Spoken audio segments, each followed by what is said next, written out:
bitter criticism, trying to find more on, I don't know where, maybe Cgtn, yeah.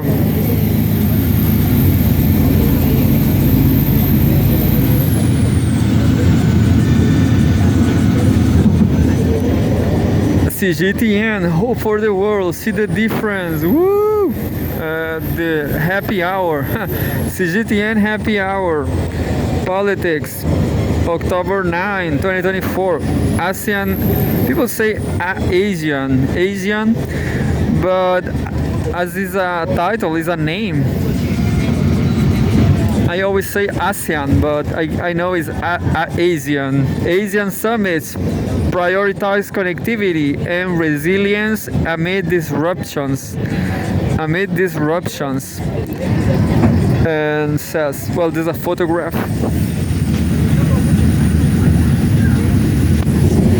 And well, I will read the photograph. I will read the slide in the photograph. The banner, ASEAN Laopor 2024, 44th ASEAN Summit Plenary Session. Lao Prime Minister Sonexay Sifandong Center and ASEAN leaders take part in the 44th Association of Southeast Asian Nations Summit in Vientiane.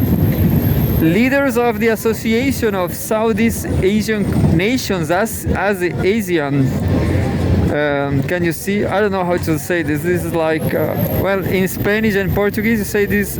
In Spanish you say sigla. This is a sigla. In Portuguese I don't remember. Maybe acronym. Maybe it's an acronym. So ASEAN. But Southeast you don't say Southeast. Understand my problem? So I guess it's ASEAN. Anyway, convened in Vientiane, the capital of Laos, on Tuesday for the 44th and 45th ASEAN summits and related summits. The overarching theme of these summits, quote, enhancing connectivity and resilience, unquote, aims to strengthen ASEAN and a cohesive and resilient community. Chinese experts emphasize that this year's summits will prioritize regional development despite the regional challenges facing ASEAN, including disputes in the South China Sea.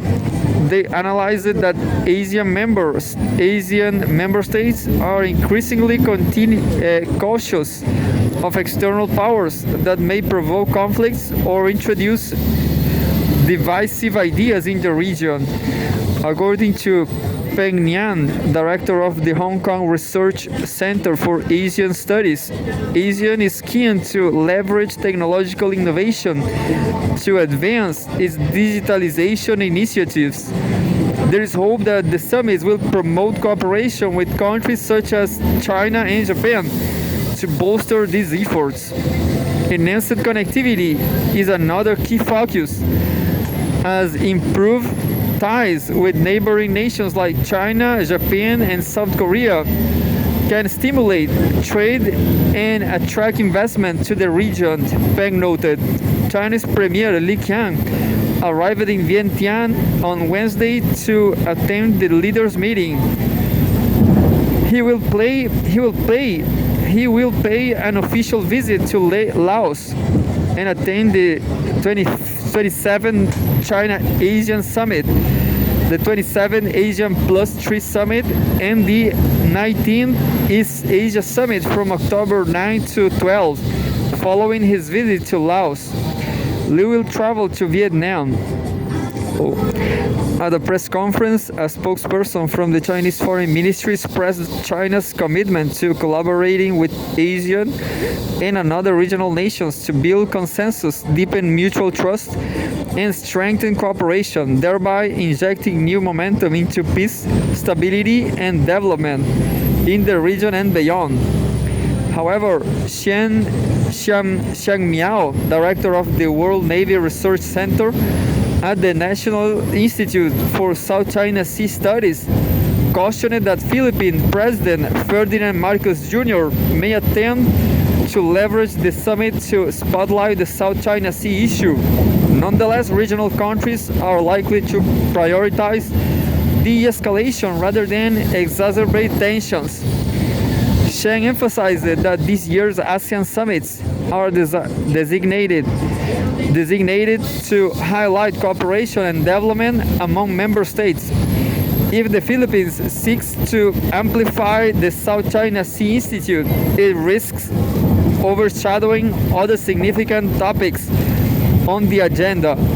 Japan's new Prime Minister, Shigeru Ishiba, has proposed the concept of an Asian NATO. However, observers warn that such narratives may incite tensions and damage Southeast Asia's prosperity. They know that Asian members are generally resistant to these distractions, as evidenced by a recent editorial published by Indonesia's largest English language newspaper, the Jakarta Post, which urged Ishiba to abandon his Asian NATO proposal to avoid embarrassment.